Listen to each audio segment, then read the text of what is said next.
है उस हिसाब से और माननीय मुख्यमंत्री जी का जो विज़न है, उनका जो विकास करने का तरीका है, वो जो बोलते हैं वो करते हैं। तो मजबूरियां रही होंगी, आखिर यूं ही कोई बेवफा नहीं होता। क्या राजद से क्या मजबूरियां रही जो कि आज आप जदयू की सदस्यता ग्रहण किए हैं?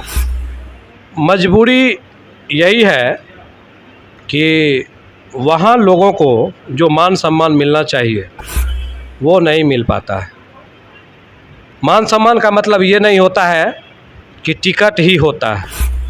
आप बहुत बड़े बड़े लोगों को या गरीब लोगों को 10 नंबर आवास पे देखे होंगे रेंगते हुए।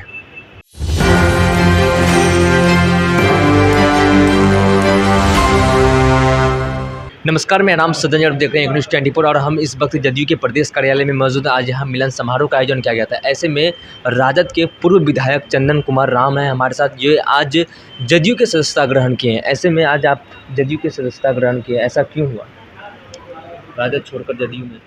निश्चित रूप से सबसे पहले मैं आपको धन्यवाद देना चाहूँगा एक 24 न्यूज़ को कि आज मैं लोकतंत्र का जो अभी महापर्व चल रहा है पूरे देश लेवल पर, उस महापर्व में मुझे लगा कि अपने जात समाज के लिए, अपने स्वजाति भाइयों के लिए, उनके हक हकूक़ दिलाने के लिए सही समय पर सही निर्णय लेना ज़रूरी है। और एनडीए गठबंधन के जो उम्मीदवार हैं उनके पक्ष में अपने जात स्वजाति भाइयों का एक एक वोट कराने का अभी समय है और उनको सही दिशा निर्देश देने का समय है। उस हिसाब से और माननीय मुख्यमंत्री जी का जो विज़न है, उनका जो विकास करने का तरीका है, वो जो बोलते हैं वो करते हैं।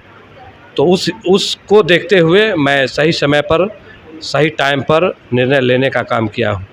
कुछ तो मजबूरियां रही होंगी, आखिर यूं ही कोई बेवफा नहीं होता। क्या राजद से क्या मजबूरियां रही जो कि आज आप जदयू की सदस्यता ग्रहण किए हैं? मजबूरी यही है कि वहाँ लोगों को जो मान सम्मान मिलना चाहिए वो नहीं मिल पाता है। मान सम्मान का मतलब ये नहीं होता है कि टिकट ही होता है।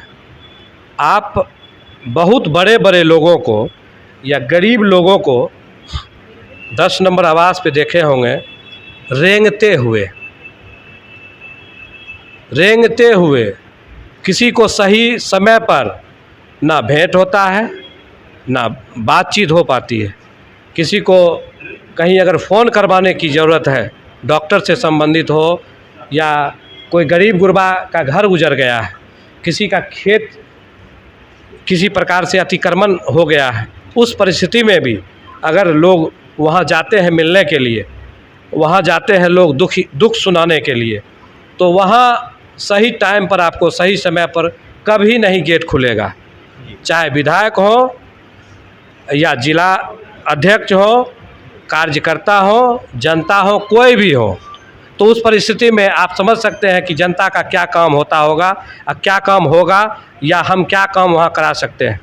चंदन जी, आप पूर्व विधायक रहे हैं राजद के, अब जदयू में शामिल हो चुके हैं। आगामी लोकसभा चुनाव 2024 है, पास में चुनाव आचार संहिता लागू है, तो किस तरीके से आप जदयू को मजबूत करेंगे? अपने स्वजाति भाइयों के बीच मैं सबकी बात तो नहीं कर पाऊँगा। मैं जितना हूँ, जिस कौम से आता हूँ, उस कौम की मैं बात करता हूँ। मैं उसमें जहाँ तक हमसे हो सकेगा, चल बन सकेगा, मैं पूरे बिहार का भ्रमण करने का काम करूँगा अपने स्वजाति भाइयों के बीच। वहाँ जा कर के एनडीए के पक्ष में, माननीय मुख्यमंत्री जी के पक्ष में एक एक वोट अपने स्वजाति भाइयों से दिलवाने का काम करूँगा। और आने वाला 2024 में फिर प्रधानमंत्री जी बनेंगे, अपने माननीय मुख्यमंत्री जी से मिल करके अपने जात समाज का जो हक हकूक़ है, उनकी बातों को रख करके अपने स्वजाति भाइयों को हक दिलाने का काम करूँगा। आप सुन रहे थे चंदन कुमार राम को, ये राजद के पूर्व विधायक थे, आज जदयू की सदस्यता ग्रहण की। इन्होंने साफ तौर पर कहा, राजद के ऊपर बड़ा आरोप लगाया। इन्होंने साफ तौर पर कहा कि चाहे विधायक हो, चाहे कोई बड़े नेता हो, बात राजद में नहीं सुनी जाती है। रेंगते हुए रोड नंबर 10 में गरीबों को देखा होगा, जब किसी को फ़ोन कराने की बात होती है, किसी हॉस्पिटल में पैरवी कराने की बात होती है तो वो भी नहीं हो पाता है वहाँ से।